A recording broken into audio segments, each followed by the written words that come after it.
Maureen Pelton is a woman with remarkable mental powers. In preparation for this interview, I met with Maureen a few days ago because I am a man totally of this world. By contrast, Maureen calls herself a mystic, which is defined as having a spiritual reality not apparent to the intelligence or senses. So, welcome, Maureen. I'm delighted. This is going to be very interesting because some of the stories you told me are just amazing. So, you call yourself a mystic, yet from our earlier meeting and your truly amazing stories about communicating with the spirits or souls of the dead, why don't you call yourself a medium? Because you do communicate with the souls of the dead. Right, and I do, and the reason I use the term mystic, and keeping in mind that labels are limiting, but is because I'm in service to the divine or God or the oneness or whatever you want to call it. But my work is to really serve the divine, and it's really not about talking to dead people. Yeah, you really are. I don't want to be performing, but so much as well. How?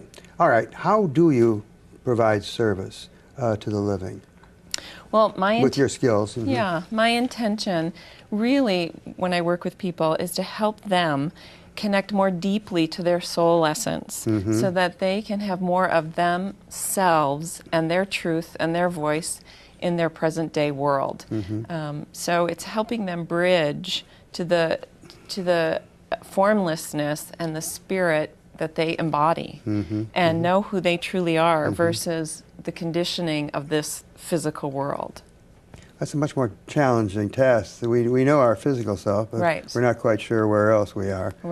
Well, now, I know that you do talk to people in terms of your work, but individuals, but you also teach a class. And I was, I was fascinated with the first couple sentences of the syllabus of your class at Normandale College.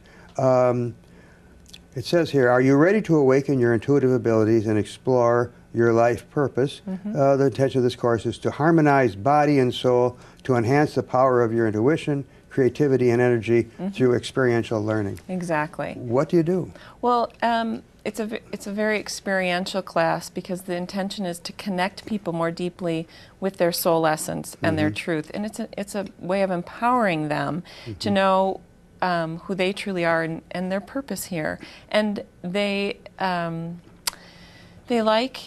like to actually experience it because it's not an intellectual process. It has to be something that we actually experience. And what I find with adults is that most adults have some intuitive ability, but they don't trust it. So if they play with it and they're given experiences, they begin to trust it. And then they're able to live their life more from their sense of truth than the outside world's sense of truth. Oh, that's fascinating. Yeah. All right. Well, you do, on occasion, help individuals, particularly where there's suffering on the part of the loss of a loved one and so on. You told some fascinating stories. You mentioned here, I live in this world, but you can see other dimensions. Yes. Well, we're about to see the other dimension now with this story. The first one with the girlfriend who had lost the boyfriend and about the dog and so on. Yeah, so a young woman came to see me who had lost her boyfriend several months prior, and she was grieving and she just was having a hard time. And so I checked in with her boyfriend, who was very much accessible because his essence was still in her energy body. And he shared some things with me, which I shared with her, that no one else could have known. What happened? What did he tell you to tell her? Well, the most interesting one that was most shocking for her was that at the end of the session, I said to her, because most of the stuff that I receive, it does not make sense to me. You're merely the translator. Yes. So I said to her, I don't understand this, but he's telling you, he's showing me a little white Maltese puppy, and he's telling you to get the dog. And I just need to tell you that, but I don't understand it. And she broke down in tears and this look of shock on her face because she was leaving the appointment with me and going to a Maltese breeder to look at a puppy, and she couldn't decide if she should get a puppy or not because they're a lot of work, and there was no way he could know this. Because he had died long before this. Yeah. And the fact that he was telling this, she really knew he was still connected with her, and it really changed her life. to know that he's okay and he's connected. And I don't know if she got the dog or not, but Talk about the sister whose other sister had died. Yeah, a woman came to see me who was troubled because her sister had died on the West Coast, and she wasn't there when it happened, and her sister was coming to her in her dreams. Regularly. And she couldn't sleep, and she was troubled, and she came to me. And when I looked at psychically, intuitively looked at the sister who was dead, the sister told me that she had been shot by her husband. And when I said this to the client, the client started to cry and said that everyone believed she'd been shot by the husband, but the police had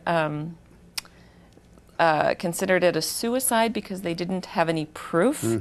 And the sister who had passed away just wanted the client, her sister, to know the truth. In other words, the dead sister wanted her living sister to know the truth was that she had been shot by her husband. And I didn't know this, but apparently it had been an abusive relationship. And so my client, the sister who was alive, felt great relief to have that validated and to know her sister was okay. There's a third story that's more in terms of being a psychic. The woman who had cancer and was thinking of going to Palm Springs. A woman in her 80s came to see me, and she had been diagnosed with cancer and told she had 18 months to live. And when I looked at her essence and checked in, what I saw was, yes, she had cancer, and yes, she needed to undergo treatment and follow the advice of her doctors, but that she was going to be around for quite some time, and that it would be good to go to Palm Springs with her husband and to live her life fully. And it's 6 years later now, and she's still alive and doing great. She does have cancer. She has gone through treatment, but she's doing great. Now, those are remarkable stories. Let's close by your comment. You told me something that, as far as you're concerned, or from your own communications, there is life after death. Yes. Now, can you define or explain why you think that's the case? Well, the reason I know that is because we have these physical bodies of matter that our soul essence embody, and when these bodies are gone, we still have a soul essence that lives multidimensionally. It's living multidimensionally now. Some of us know that and can access that, but when the body's gone, it's simply the releasing of something physical, but the soul essence continues on, and there is many other dimensions besides the one we can see here, and that's where, that's where I live, is between those worlds. You lead a remarkable life, and you do, and I'm very, very pleased that you do take your skills and use it to best advantage. Thank you very much. Thank you, Roland. Maureen Pelton, the most remarkable mystic.